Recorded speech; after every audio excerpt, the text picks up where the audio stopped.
তারেক জিয়া আসবে বলে যারা এখনো বিশ্বাস করেন সেটা সত্য নয়, এবং খুব ধারণা করা হচ্ছে এখন, আপনার সাথে আমি একমত, যে একটা মৃত ব্যক্তিকে সেখানে পাঠানোর চেষ্টা করা হচ্ছে।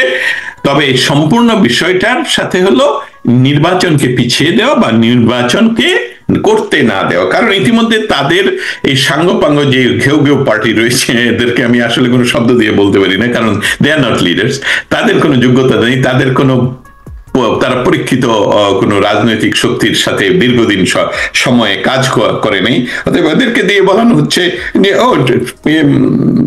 খালেদা যে অসুস্থ, তফসিল ঘোষণা পরে হলো, আমাদের আপত্তি নেই। Who you are exactly, who you are to say that? অতএব এটা হলো ডক্টর ইউনূস হলো খুবই বলবো নিম্নমানের, একদম বেহায়াসম পর্যায়ের একজন মানুষ, যে প্রতিদিন ঘুম থেকে উঠে চিন্তা না অ্যানাদার ডে, আজকে এটা খেললে আমি আগামী দিন পর্যন্ত থাকবো, এবং এটা সে করে এবং প্রতিদিন তাই করে যাচ্ছে। অতএব Tarek Zia, Khaleda Zia, this are not factor. এটা হলো একটা খেলার অংশ, নির্বাচনকে ঝুলিয়ে দেওয়া। কারণ ৭১-এর পরাজিত শক্তি, আমি আপনার এই অনুষ্ঠানের মাধ্যমে আমাদের শ্রোতা মণ্ডলী যারা শুনছেন, আপনারা জানেন যে আমি দীর্ঘদিন ধরে বাংলাদেশের এই অবস্থার সুষ্ঠু তথ্য যুক্তরাষ্ট্রের ওয়াশিংটন ডিসিতে তুলে ধরার চেষ্টা করি, এবং সেখানে কোনো ক্রমেই কোনো মিস তথ্য, ভুল তথ্য আমি উপস্থাপন করি না। যখন কাউকে অন্যায়ভাবে গ্রেফতার করা হয়, হত্যা করা হয়, তো সেটাই বলি। ডক্টর ইউনূস আমার কলিগ যারা সিনিয়র সাংবাদিক, তাদেরকে 16 মাস প্রায় বিনা বিচারে আটক রেখেছেন। এটা এই গত পরশুদিনও আমি প্রেস ক্লাবে গিয়ে আমাদের একটি বড় ডিনার পার্টি ছিল, সেখানে যতগুলো সাংবাদিকদের সাথে পারছি দেখা হয়েছে, আমি সেটা তাদেরকে শেয়ার করেছি। আমি আমার সাথে কার্ড বানিয়ে নিয়ে গিয়েছিলাম, সেসবগুলো তাদের সহযোগিতা চেয়েছি। আশা করছি প্রেস ফ্রিডম আমাদের পক্ষে কাজ করবে, এবং ভবিষ্যতে এই বিষয়গুলো নিয়ে আমি সরাসরি লাইভে আসবো। আপনি চাইলে আপনার অনুষ্ঠানেও আসতে পারবো, ইয়া থেকে, national press club Washington DC থেকে, যদি আমি এরকম করি। এই কথাগুলো কেন বললাম এর কারণটা হলো, ডক্টর ইউনূস সে ৭১-এর পরাজিত শক্তির কাছে বাংলাদেশটাকে তুলে দিল। কারণ আমি কিন্তু তার খুব ছোট কালের একটা ছবি বের করে দেখলাম, যে সে জিন্না টুপি মাথায় দিয়ে ঘুরছে।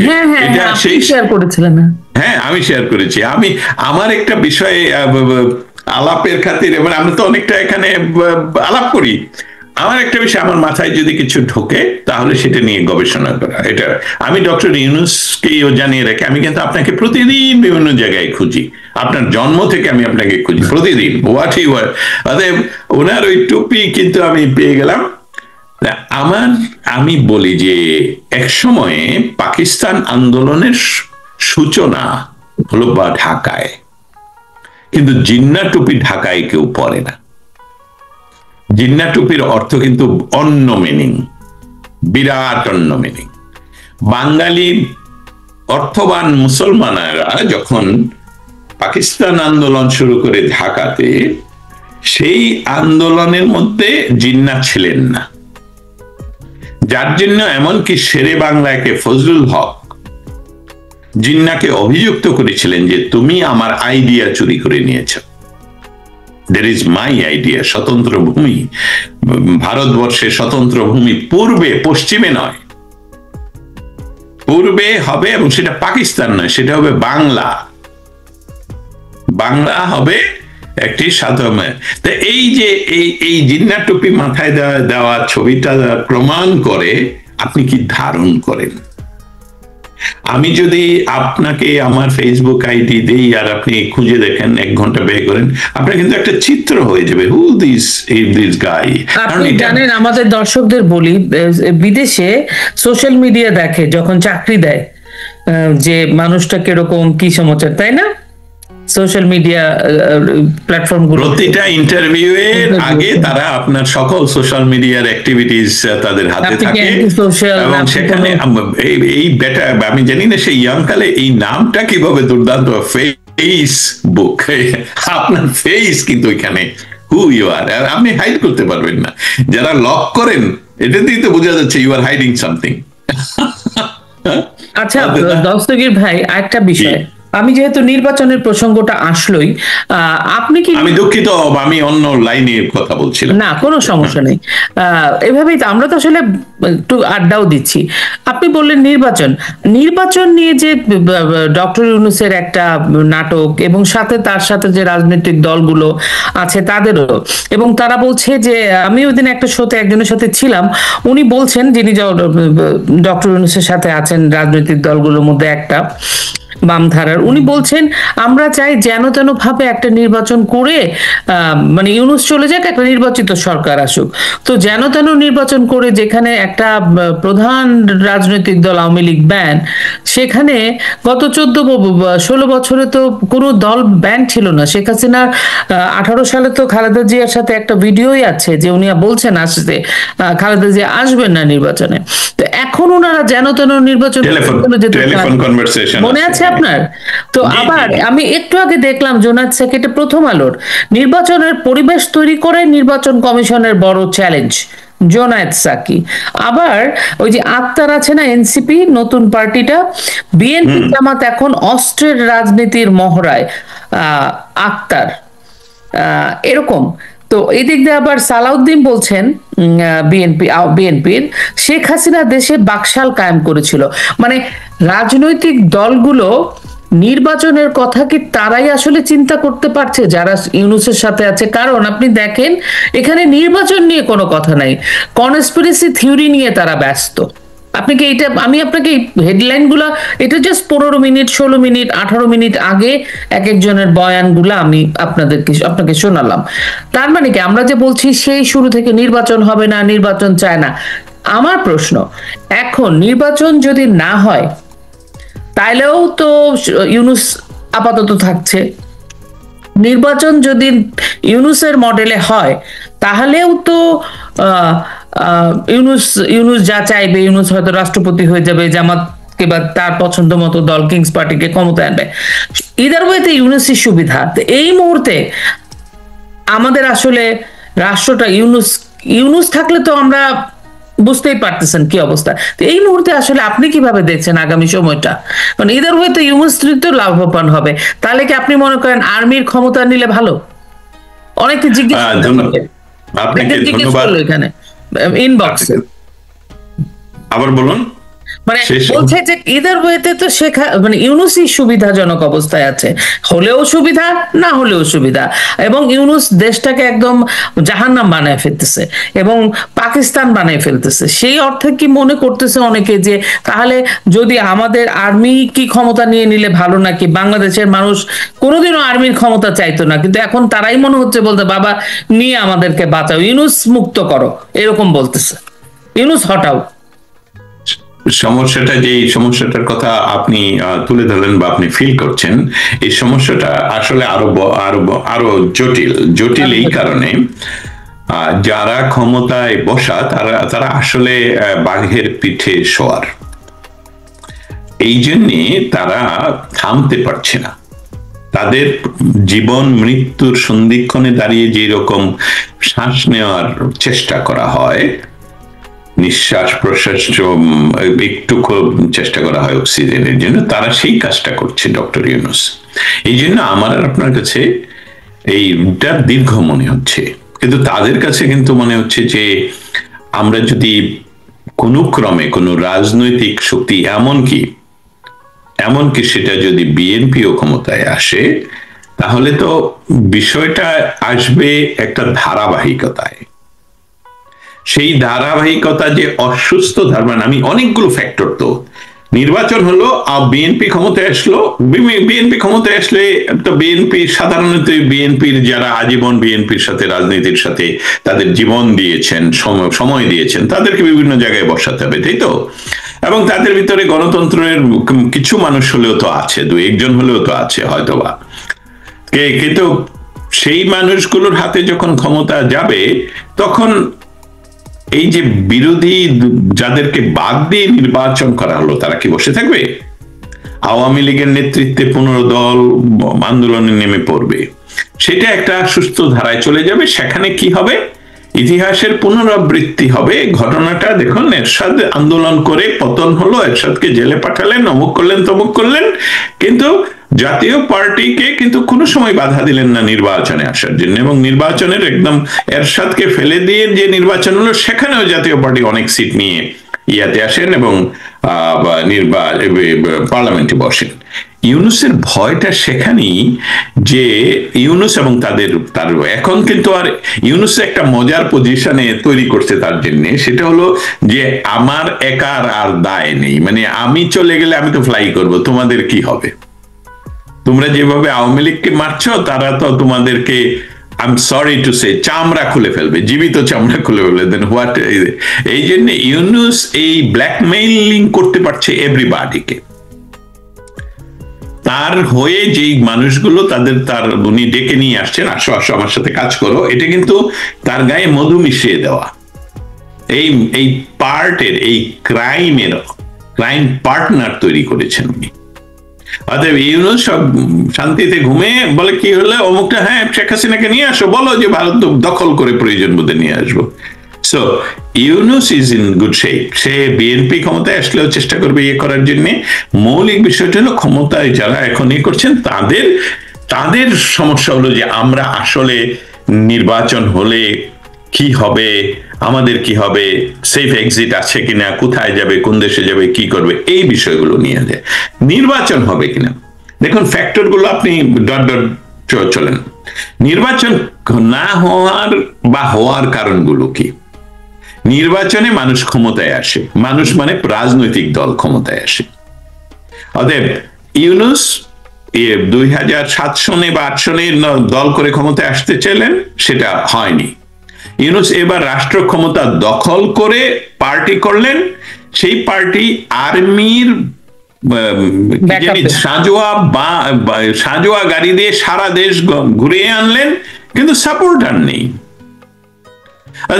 ইউনূস ক্ষমতা দখল করে, উল্টা ক্ষমতা দখল করে চাইলেন নির্বাচিত ভাবেই আমি আসবো, কিন্তু সেই উপায় তো নাই, দেখতে পাচ্ছেন সেটা হচ্ছে না। তাদের 1% সাপোর্টারও হয়নি। গত 12 ঘন্টা বা ঘন্টার আগে ওই এক ব্রিজের নাম চেঞ্জ করতে গিয়ে ধুলাই খেয়ে আসলো, যে ব্রিজের নাম। হ্যাঁ, সো এইসবগুলো কিন্তু সিগনাল। অতএব ইউনূস এই জন্য যারা এই আন্দোলনের সার্বিক সহযোগিতা করলো, 71 বিরোধী ভারত বিরোধী শক্তি, এবং সেটাকে ফাইন্যান্স এবং তথ্যগত অন্য ভাবে সহযোগিতা করলো পাকিস্তানের গোয়েন্দারা, সেইটা তারা চাচ্ছে নির্বাচন হলে তো আমাদের, যদি নির্বাচন হয় আর আমরা নির্বাচিত ভাবে ক্ষমতা দখল করি, সেই নির্বাচন হতে হবে ভুয়া নির্বাচন, কারণ জনগণ তো আমাদের ভোট দেবে না, তা বাক্স ভর্তি করতে হবে আমাদের। তো বাংলার জনগণ তো এটা না হয় আমরা 6 মাস 9 মাস থাকলাম, কিন্তু এটা আমাদেরকে তো সমুদ্রে ভাসিয়ে দেবে। এইটা আপনি আমাদের শ্রোতা মণ্ডলীর কাছে আপনার প্রশ্ন থাকা উচিত যে তাহলে কি তারা চাবে নির্বাচন করতে? জামাতের কথা বলছি, কেন চাইবে?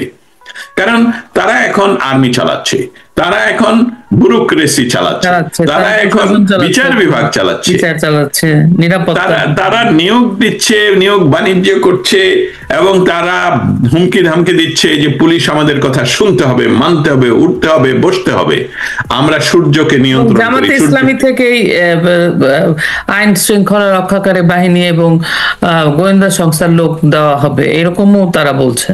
হ্যাঁ, এবং তারা বলছে, কিন্তু আসলে সেখানে তারাই নিয়ন্ত্রণ।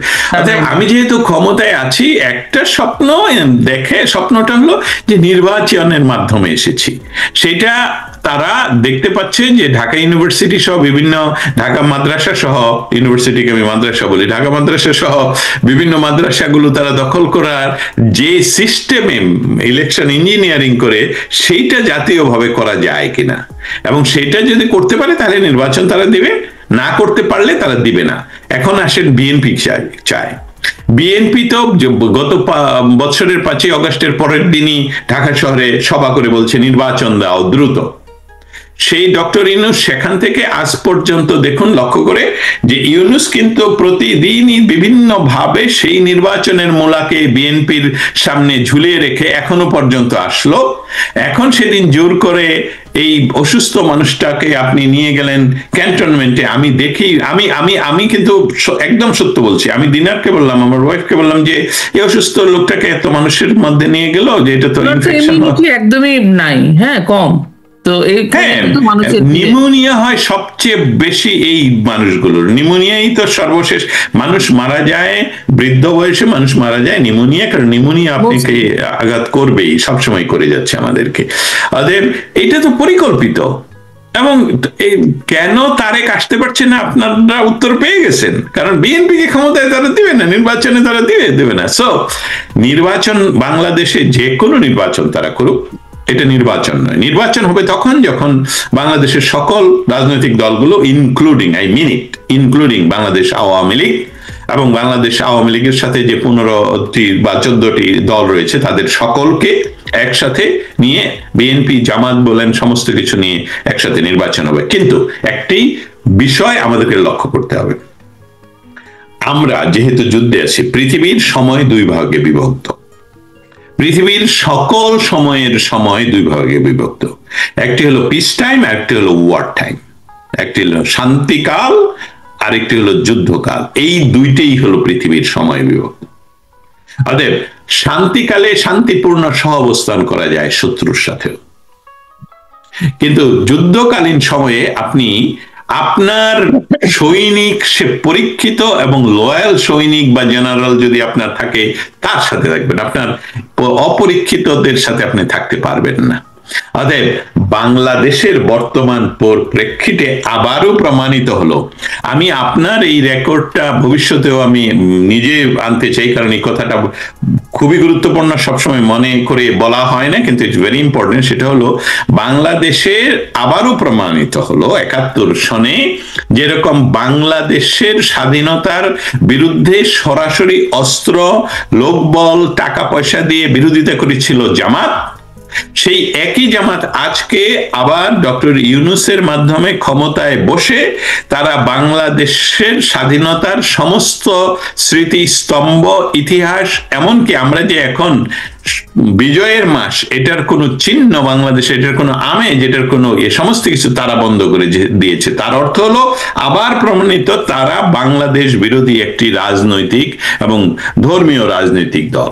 অতএব এই রাজনৈতিক দলকে ভবিষ্যতে যে কোনো সময়ই যে কোনো সরকার, যেটা বাংলাদেশের সরকার, আসার সাথে সাথে নিষিদ্ধ নয়, এটাকে টেররিস্ট অর্গানাইজেশন হিসাবে ঘোষণা করে তার সকল স্তরের সমস্ত কার্যক্রম এমন ভাবে উপরাতে হবে যাতে এটা ভবিষ্যতে আর না গজাতে পারে। অতএব ইনক্লুসিভ নির্বাচন হবে ভবিষ্যতে, যেখানে জামাত থাকবে না। অবশ্যই অনেক ধন্যবাদ। আপনি তো এক জায়গায় যাবেন, আমি একটা একজনের একটা কমেন্ট পড়ি। আমি এখানে শো করতে পারি না, আমি জানি না এটা কিভাবে করতে হয়, আমি এটাতে পচা খারাপ। বঙ্গভঙ্গ করে এক্সপেরিমেন্ট করাটা ব্যর্থ হয়েছে, পূর্ববঙ্গের বাঙালিরা বাঙালিয়ানা হারিয়েছে ধর্মের বাড়াবাড়িতে, ছোট হয়েছে পশ্চিমবঙ্গে বাঙালিয়ানা হারাবার উপক্রম হয়ে গেছে, রাসেল প্রীতম বলে একজন বলেছে। সো আসলে আপনি ভেঙে যাচ্ছিলেন, তো আপনার আর কথাটা আবার পড়ে শোনালে আমি পুরোটাই শুনেছি, কিন্তু আমার জন্য ভালো হয়। বলছে বঙ্গভঙ্গ করে এক্সপেরিমেন্ট করাটা ব্যর্থ হয়েছে, পূর্ববঙ্গের বাঙালিরা বাঙালিয়ানা হারিয়ে ধর্মের বাড়াবাড়িতে, ছোট হয়ে পশ্চিমবঙ্গ বাঙালিয়ানা হারাবার উপক্রম হয়েছে। এটা লিখেছেন রাসেল প্রীতম, মোহাম্মদ রাসেল প্রীতম। বলতে চাচ্ছি যে সব বাংলাতেই বাঙালিরা একদম হারিয়ে যাচ্ছে, এরকম একটা ছোট হয়ে পশ্চিমবঙ্গ তাদের কৃষ্টি কালচার হারাতে বসেছে, এটা বোধহয় ছিল, এটা দ্বিতীয়বারও ভেঙে গেল। ওকে, আমি বুঝে বলছি। মূলত আমি ওনার প্রশ্নে বা ওনার মন্তব্যের উত্তরে সরাসরি না গিয়ে খুব সংক্ষেপে এটা এইভাবে বলবো। দেখুন, মানে আমরা যা চাই তা আমার নিজস্ব স্বপ্ন থেকে চাই, বা ঢাকা কেন্দ্রিক তৎকালীন ধনী মুসলমানেরা, নবাব পরিবার কেন্দ্রিক মুসলমানেরা, তারা তাদের জন্য একটি আলাদা রাষ্ট্রের চিন্তা করলেন, যার ফলস্বরূপ হলো বঙ্গভঙ্গ 1905 সালে।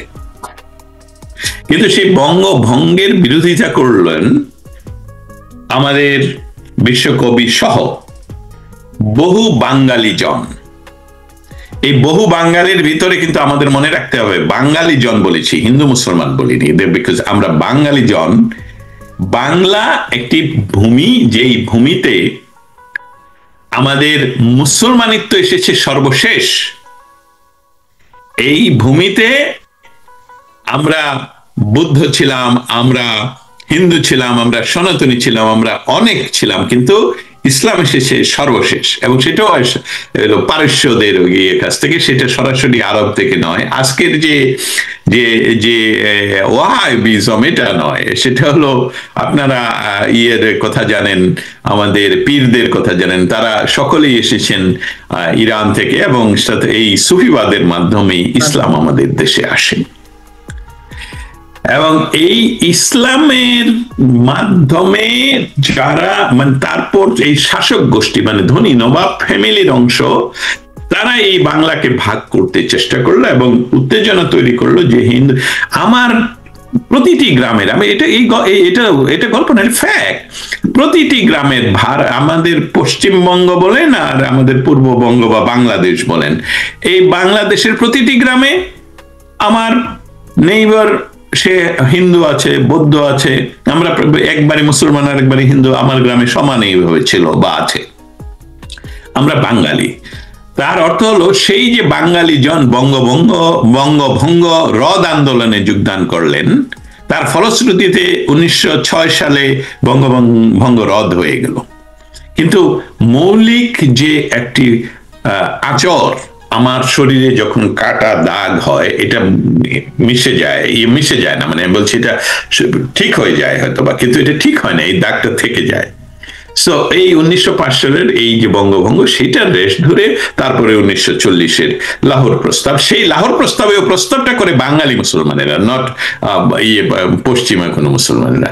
আর দিল্লি থেকে, বোম্বে থেকে এসে উনি তো আমাদের যেটা বলছিলাম প্রথমেই, যে আমাদের শেরে বাংলাকে ফজলুল হকের আইডিয়াটিও সে চুরি করে নিয়ে গেল। এবং ফজলুল হক নিজে তারপর সেই আর পাকিস্তানের কোনো মিটিংয়ে উনি যোগদান করেননি, কোনো আমি কিন্তু প্রশংসা করছি না, আমি ইতিহাস বলছি, এসবগুলি সবই ভুল রাজনীতি। এই ভুল রাজনীতির ফসল হলো আজকের এই ডক্টর ইউনুস, যিনি মেটিকুলাসলি ডিজাইন করে বাংলাদেশ দখল করেছেন, কিন্তু বাংলাদেশের সাধারণ মানুষেরা সেই পূর্বের মতনই বাঙালি রয়েছেন, শুধু জগদ্দল পাথরের নেই। এই যে একটি মনস্টার আমাদের ঘাড়ে চেপে বসেছে, যেহেতু সে জানে ক্ষমতাচ্যুতির সাথে সাথেই তাকে যদি মানুষ ধরতে পারে, আমি এটা চিন্তাও করতে চাই না। অসংখ্য ধন্যবাদ। অনেক ধন্যবাদ দস্তগীর ভাই, আপনি আমাকে সময় দিয়েছেন, দৃষ্টিকোণকে সময় দিয়েছেন, সেই জন্য কৃতজ্ঞতা জানাই। আমরা আবারও কোনো কথা বলবো এরকমই কোনো বিষয়, এবং আপনি একটা কাজ করবেন, সেটা বলেছেন যে আমরা একসাথে করব আপনার কাজটা শেষ হয়ে যাওয়ার পরে। আপনি খুব ছোট কথায় আমাদের দর্শকদের কিছু বলতে চান?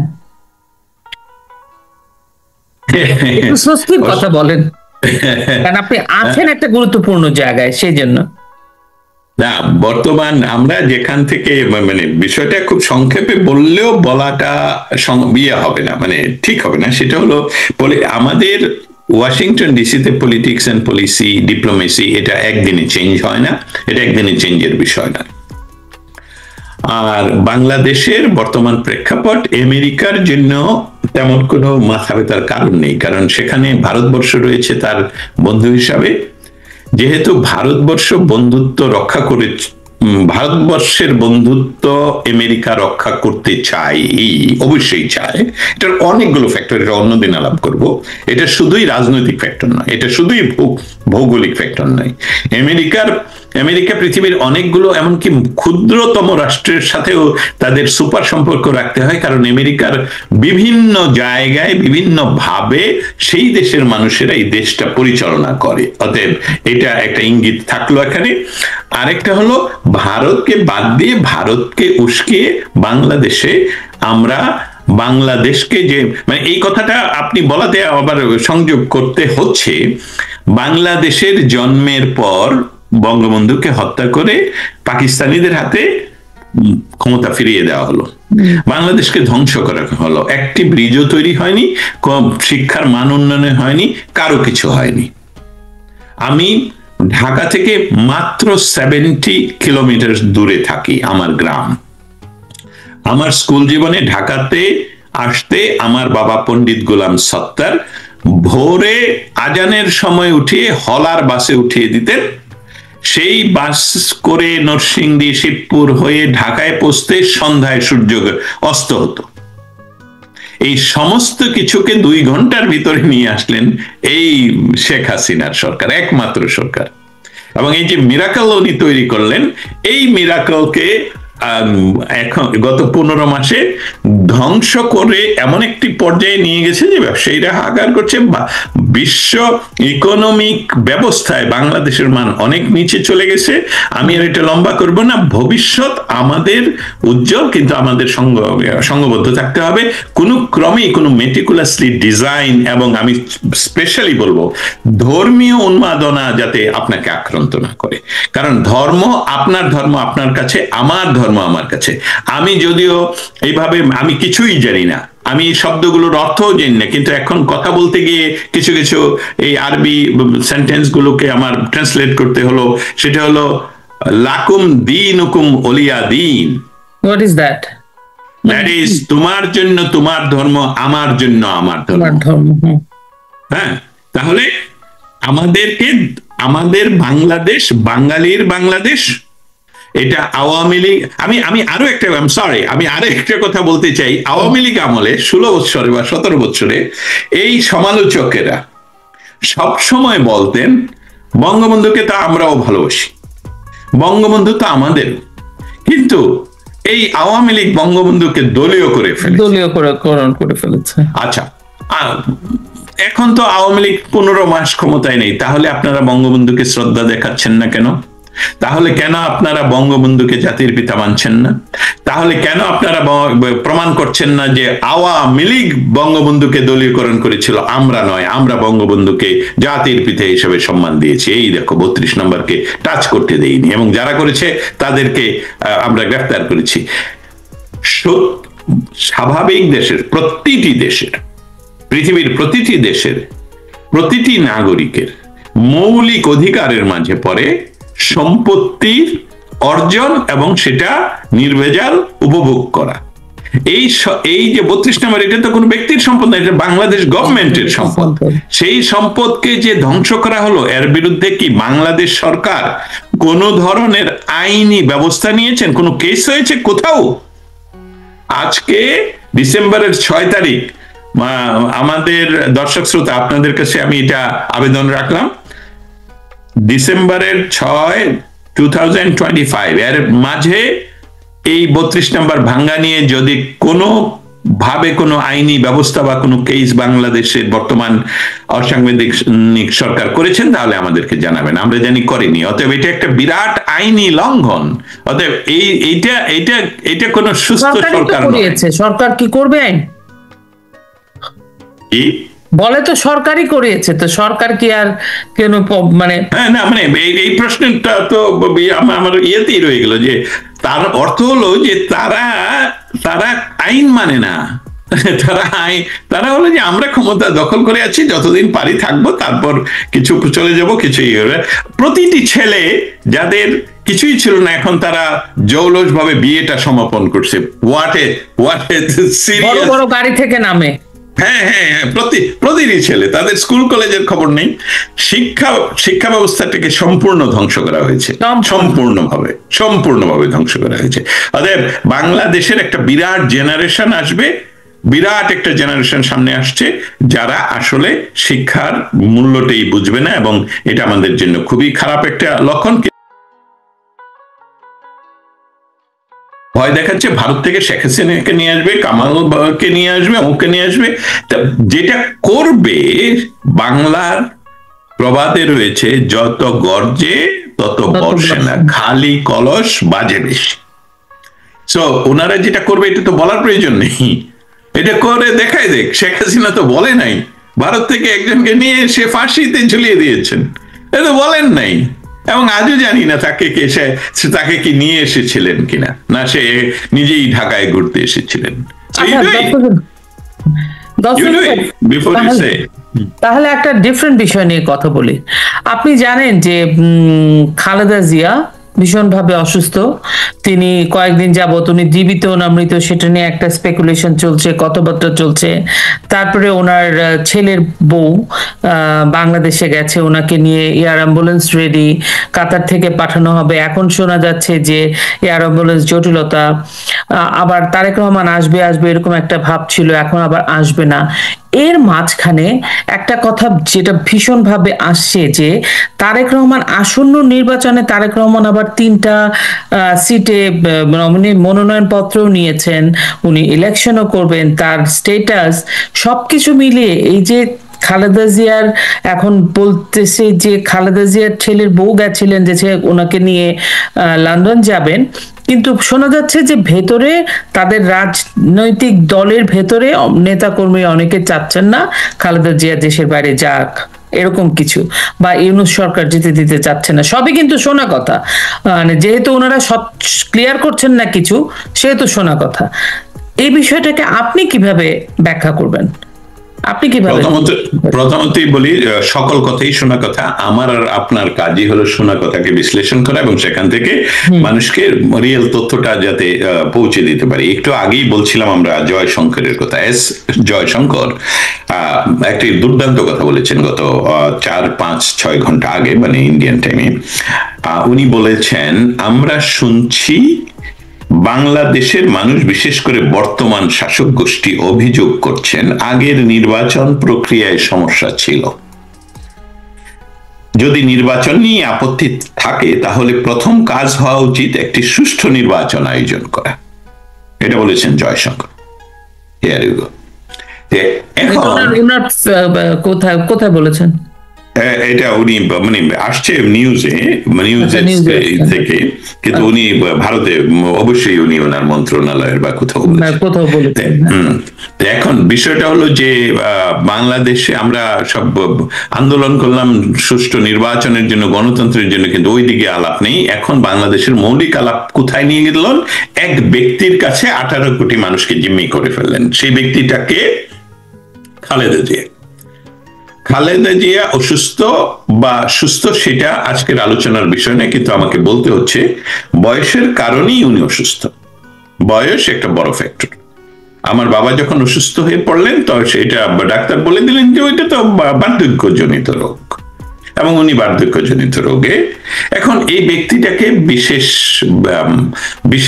ব্যক্তি হিসাবে ঘোষণা করলেন। এসবগুলো হাস্যকর বিষয়। একটা হসপিটালকে এমন তৈরি করা হলো, হসপিটালে অন্য কোনো মানুষ কি সেখানে চিকিৎসা নিতে পারছে? স্বাভাবিক না। এই যে অবস্থাটা তৈরি করা হলো এবং বানানো হলো, এটা সম্পূর্ণ হাস্যকর একটা বিষয়। উনি এই মুহূর্তে এটার তো কোনো প্রয়োজনীয়তা নেই। আর 18 কোটি মানুষের কে জিম্মি করে একটা ব্যক্তি কেন্দ্রিক অবস্থা আপনারা তৈরি করলেন, এটা খুবই অস্বাভাবিক একটা ঘটনা। যেহেতু 21শে অগাস্টের পর দিন পার্লামেন্টে দাঁড়িয়ে তিনি বলেছিলেন যে শেখ হাসিনা কে হত্যা করবে। উনি তো গ্রেনেড বেনিটি ব্যাগে করে নিয়ে গেলেন এবং ফুটালেন। অতএব ওনার প্রতি আমার কোনো সহানুভূতি নেই, সত্যি কোনো সহানুভূতি নেই। কারণ বার্ধক্যজনিত বিষয়ে ওনার সকলেই, আমি সহ সকলেই একদিন মারা যাব, থাকবো না। এটার জন্য পৃথিবী বসে থাকবে কেন? পৃথিবীর মৌলিক কাজ এটা নয়, এবং বাংলাদেশের জনগণের মৌলিক কাজ এটা নয়। ওনার চিকিৎসার সুব্যবস্থা যদি কেউ করুক, আমার কোনো সমস্যা নেই। কিন্তু ওনাকে, যেহেতু উনি এতগুলো মানুষকে গ্রেনেড হামলায় ওনার ছেলে যে তারেক রহমান, যেটার মাস্টার মাইন্ড, সেখানে উনি সেই বিষয়টাকে উড়িয়ে দিলেন বা হাস্যকর করলেন, বা এটা নিয়ে এমন মন্তব্য করলেন যে শেখ হাসিনা বেনিটি ব্যাগে করে গ্রেনেড নিয়ে গেলেন। What a crime! এইটা এখন যে কথাটা শোনা, আপনি বলছেন শোনা যাচ্ছে না, বাস্তবতা হলো তারেক রহমান বাংলাদেশে ফেরার কোনো উপায় নেই। কেন নেই সেটা কিন্তু আমরা জানি, কিন্তু ওরা বলে না।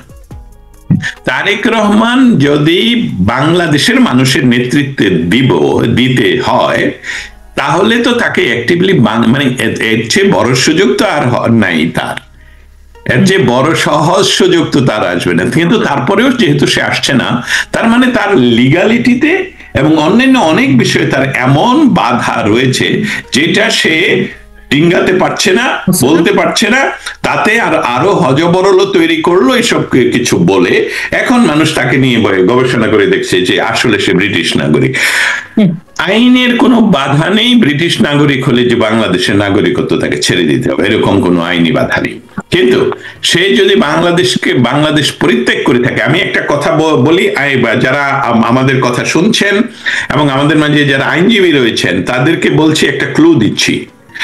বাংলাদেশের নাগরিকত্ব কিন্তু আবেদন করে আপনি পরিত্যাগ করতে পারেন, এবং সেই আবেদনের পরিপ্রেক্ষিতে উনি যদি সেই যে ব্রিটেনে যখন রাজনৈতিক আশ্রয় দেয়া হলো, উনি যে একটা কাগজ সাইন করেছিলেন যে আর জীবনে রাজনীতি করবেন না, তারপরে ব্রিটিশ পাসপোর্টের জন্য বা ব্রিটিশ নাগরিকত্বের জন্য যদি উনি বাংলাদেশি নাগরিকত্ব সারেন্ডার করে থাকেন, সেসবগুলো আপনারা একটু খুঁজে দেখতে হবে।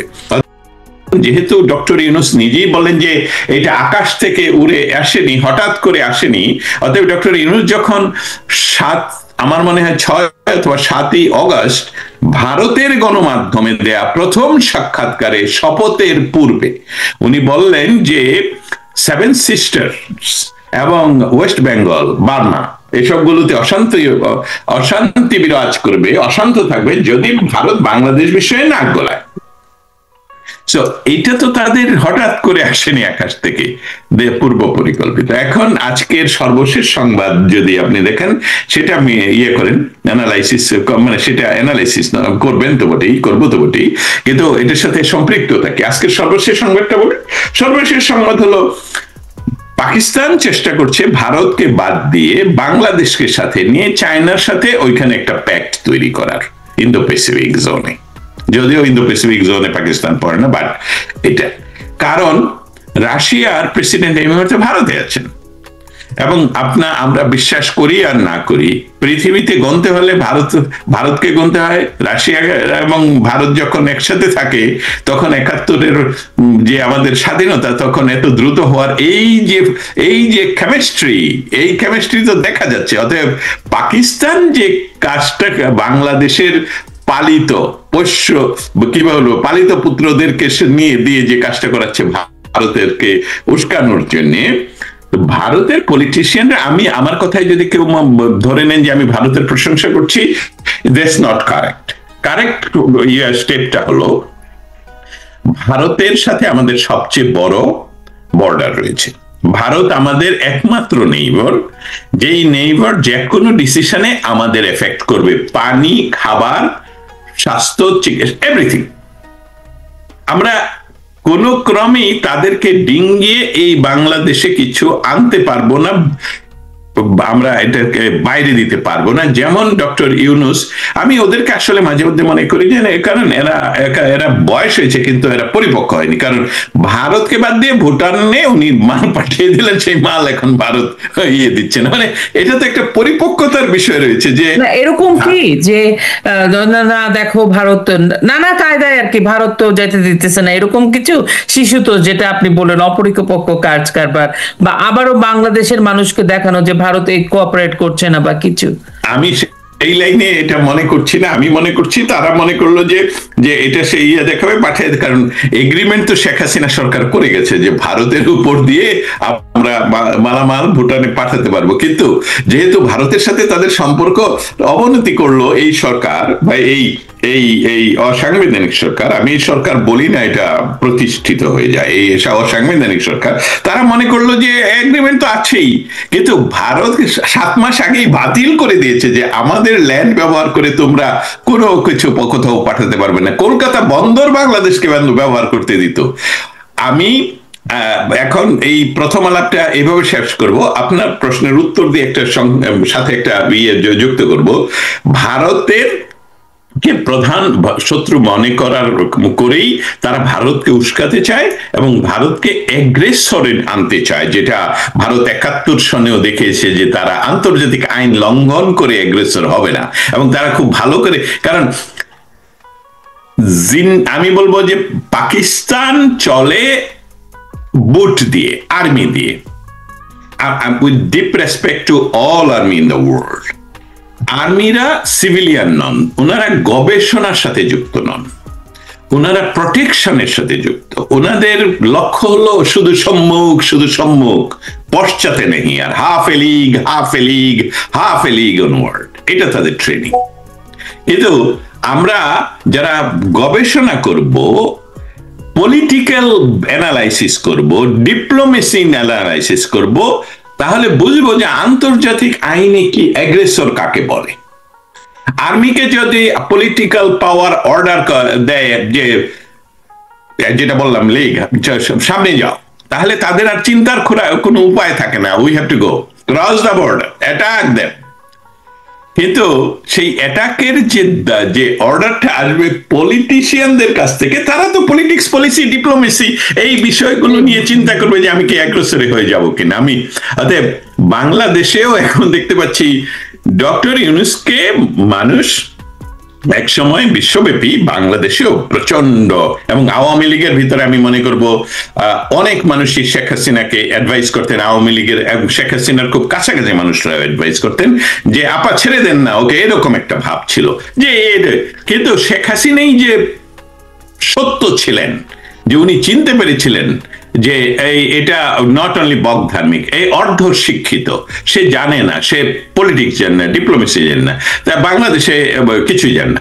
সে ওই ধরনের পাকিস্তানের পক্ষে কাজ করতে গিয়ে ভারতকে উস্কাচ্ছে, এটা হলো রেজাল্ট। ভারতকে উস্কাচ্ছে, যত কথা বলছেন সংক্ষিপ্ত হলো, ভারতকে উস্কাচ্ছে ভারত যাতে কোনো একটা আন্তর্জাতিক আইন লঙ্ঘন করে, এবং সেই আন্তর্জাতিক আইন লঙ্ঘন করলে পাকিস্তান এবং চায়না মিলে ভারতের ক্ষতি করতে পারবে। ভারতের ক্ষতি করাটা এই অঞ্চলের যে ক্ষমতার লড়াই চায়নার সাথে এবং আমেরিকান ইনফ্লুয়েন্স সহ সেই সবগুলোতে খুব এফেক্ট করবে। সেই খেলা তারা মনে করছেন খুব এক্সপার্টলি করছেন। কিন্তু জয়শঙ্করের কথা আপনি জানেন,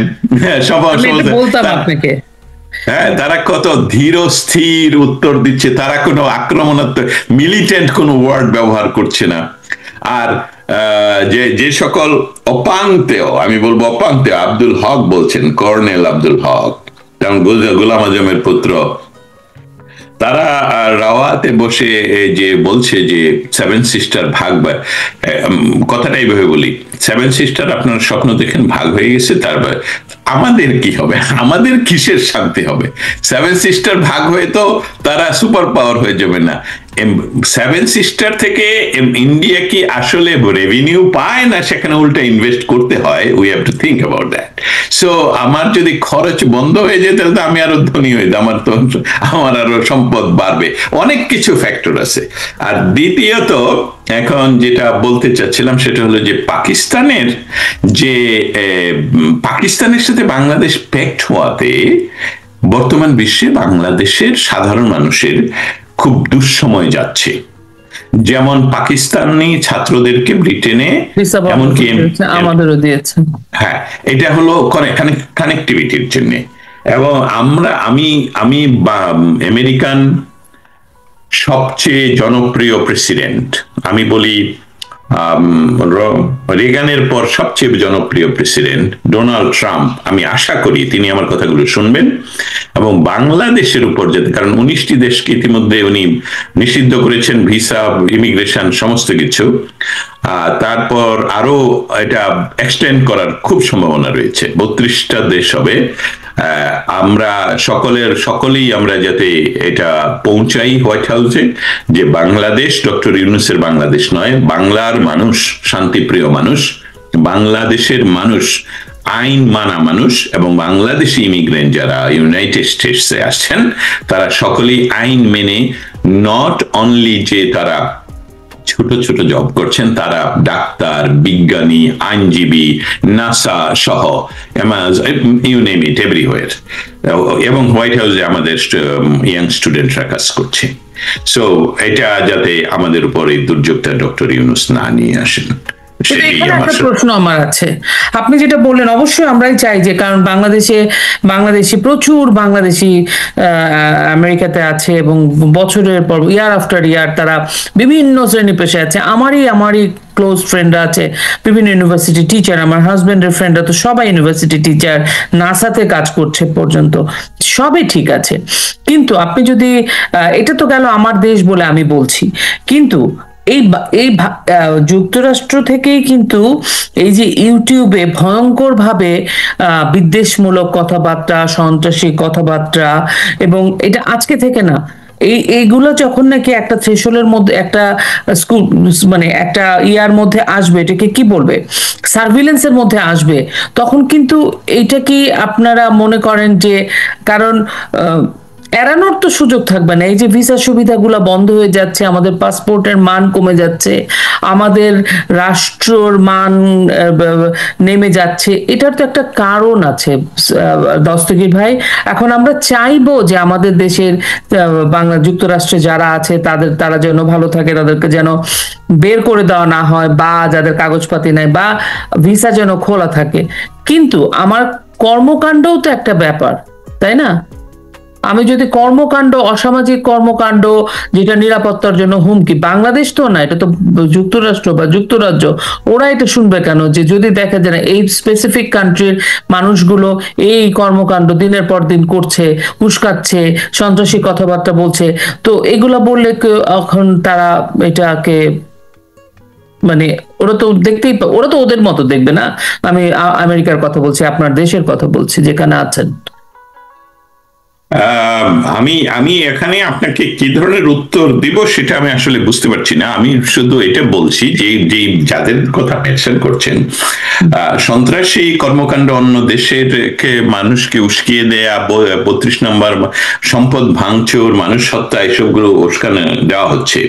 আমি যেটা বলতে চাচ্ছি যে এই নিকৃষ্ট কয়েকজন মানুষের জন্য যাতে বাংলাদেশটা সাফার না করে, এই ধরনের কাজের সাথে যারা যুক্ত, আমি আশা করি এবং বিশ্বাস করি যে তারা ইতিমধ্যে আইসের নেটওয়ার্কে চলে আসছে, কারণ তারা ইতিমধ্যে তাদের বিরুদ্ধে বহুবার গ্রেফতারের রেকর্ড রয়েছে।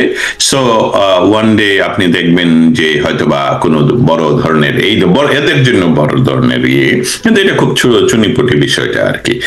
কিন্তু তারা যদি এখন আবার বাংলাদেশে ফিরে যায়, তাহলে এই ডক্টর ইউনূস তাদেরকে দিয়ে আরো খারাপ কাজ করাবে দেশে বসে, কারণ এসব কিছুই না। কিন্তু আমি মৌলিক যে কথাটা বলতে চাচ্ছি সেটা হলো যাতে আমাদের উপর, বাংলাদেশের উপর এই জিনিসটা, বিপর্যয়টা নেমে না আসে, বিপর্যয়টা না।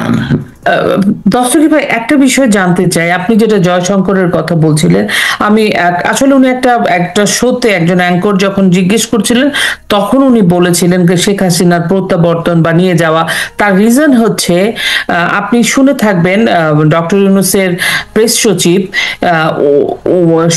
শফিক, উনি কিন্তু বলেছেন যে প্রথমে কামালকে দিয়ে শুরু করবে প্রাক্তন স্বরাষ্ট্রমন্ত্রী, তারপরে শেখ হাসিনাকে নিবে, তারপরে তৌহিদ হোসেনও বলছে, মানে তারা শেখ হাসিনাকে নিয়ে যাচ্ছে। এখন তো জয়শঙ্কর ক্লিয়ারলি বলে দিলেন যে শেখ হাসিনা যাবেন কি না সেটা, শেখ হাসিনা একটা বিশেষ সার্কামস্টেন্সে আসছেন, একটা কারণে উনি এসছেন, এখন উনি এখান থেকে যাবেন কিনা এটা সম্পূর্ণই শেখ হাসিনার উপর নির্ভর করে সিদ্ধান্ত। এই কথাটা বলার পরে আমি দেখতে পাচ্ছি যেটা আপনি বলেন, খুবই সফিস্টিকেটেড ওয়েতে, খুবই শালীনতার মধ্যে, কটু শব্দ ব্যবহার না করে, বিচক্ষণতার সাথে ভারত কাজ করে যাচ্ছে বা উত্তর দিয়ে যাচ্ছে, তো এটা তো একটা ফাইনাল উত্তরই ধরে নেওয়া যায়। এরপরে এইটাকে আপনি কেমনে বিশ্লেষণ করবেন? এখন কি মনে হয়, এখন কি বলবে তারা, ইউনূস সরকার? আমি আমি আমি এখানে কোনো নতুনত্ব দেখছি না। আজকের আলোচনার প্রথমে আমি বললাম যে বাংলাদেশে যারা এই মুহূর্তে মেটিকুলাসলি ডিজাইনের অংশ হিসেবে বাংলাদেশকে তথাকথিত শাসন করছেন, আসলে ওনারা আবারও একই কথা বারবার বলতে হচ্ছে যে তারা পলিটিক্স, পলিসি, ডিপ্লোমেসি সম্বন্ধে তাদের আইডিয়াই নেই। অতএব ওনারা যেই সারফেস এর কথাগুলো বলেন যে ভারতের সেভেন সিস্টার অমুক তমুক, ভারত থেকে একে নিয়ে আসা হবে, তমুককে নিয়ে আসা হবে, আমি এটার আইনি একটা ফাউন্ডেশন দিই।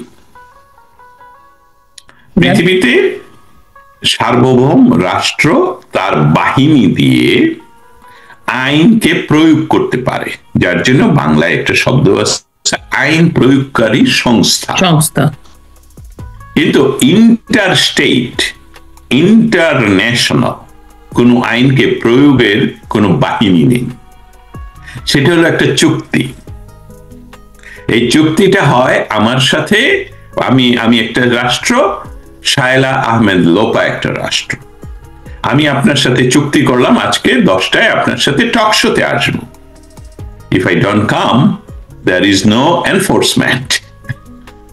চুক্তিটা মানলাম না, তাতে কি আসে যায়? এটি চুক্তি মানতেই হবে। হ্যাঁ, আন্তর্জাতিক চুক্তি যারা রেটিফিকেশন করে, নিজেদের পার্লামেন্টের মাধ্যমে রেটিফিকেশন করে, তখন সেটা ওই দেশের আইন হয়। তখন ওই আইনটা তারা প্রয়োগ করতেও পারে, আবার করতে বাধ্য নয়। তারা আইন, আমেরিকার সাথে বাংলাদেশের এই ধরনের চুক্তি নেই, কিন্তু তারপরেও জানেন শেখ হাসিনার আমলে বঙ্গবন্ধুর একজন হত্যাকারীকে এখান থেকে ডিপোর্ট করানো হয়েছে বাংলাদেশে।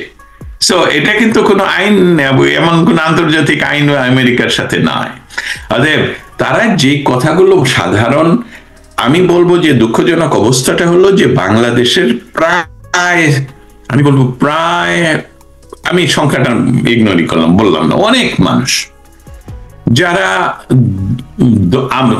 আমি সহ বাংলাদেশের অনেক মানুষ ধর্মভীরু, কিন্তু ধর্মান্ধ মানুষের সংখ্যা এত বেশি যে তাদেরকে সাথে নিয়ে এই বর্তমান ইউনূসের ডাকাত বাহিনী তাদেরকে ভারত মানে হিন্দুত্ববাদ এবং হিন্দুদের বিরোধিতা, হিন্দুর বিরোধিতা করলে পরপার পাওয়া যাবে, বেহেশত পাওয়া যাবে, এই ধারণার উপর ভিত্তি করে তারা ভারতকে এই দেখাচ্ছে, আঙ্গুল দেখাচ্ছে, অমুক দেখাচ্ছে।